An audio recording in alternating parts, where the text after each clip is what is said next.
You may not have known this, but Ukraine is popular with couples looking to have a surrogate for a baby. The cost there is less than half of that in the United States. Well, this couple's baby was born less than a week ago, and they have had a really stressful time trying to get from Kyiv back to the United States. They spoke with our Emma Mercogliano. Imagine fleeing a war zone with a 2-day-old baby. Jacob and Jesse Boeckman from Costa, Mesa, California found themselves in a harrowing experience after a Ukrainian surrogate gave birth to their beautiful baby girl Vivian in Kyiv last Tuesday.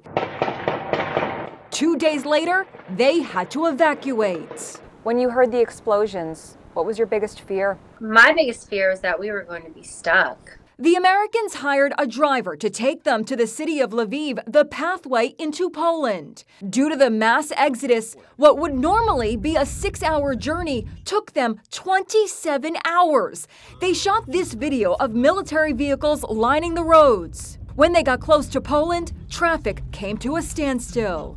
We felt like because she was only 4 days old at the time, and we had limited food and water, we felt like that we needed to get across the border as soon as possible. So you walked? We decided to get out of the car and proceed the rest of the way on foot, hoping to get to the border and across the border by sundown. Did you have a stroller? How did you do that?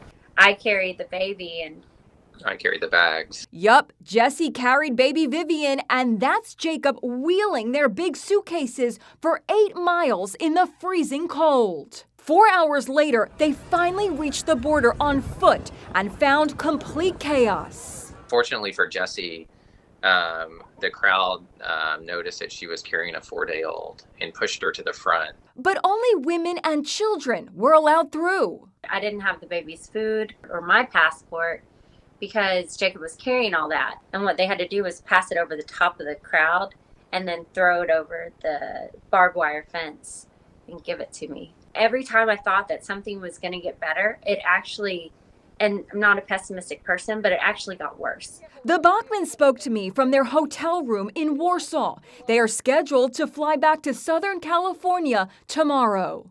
This was supposed to be the happiest time of your life, and it turned into a nightmare. It was a nightmare for us, but it's so much worse for so many other people. We're lucky enough that we get to go home.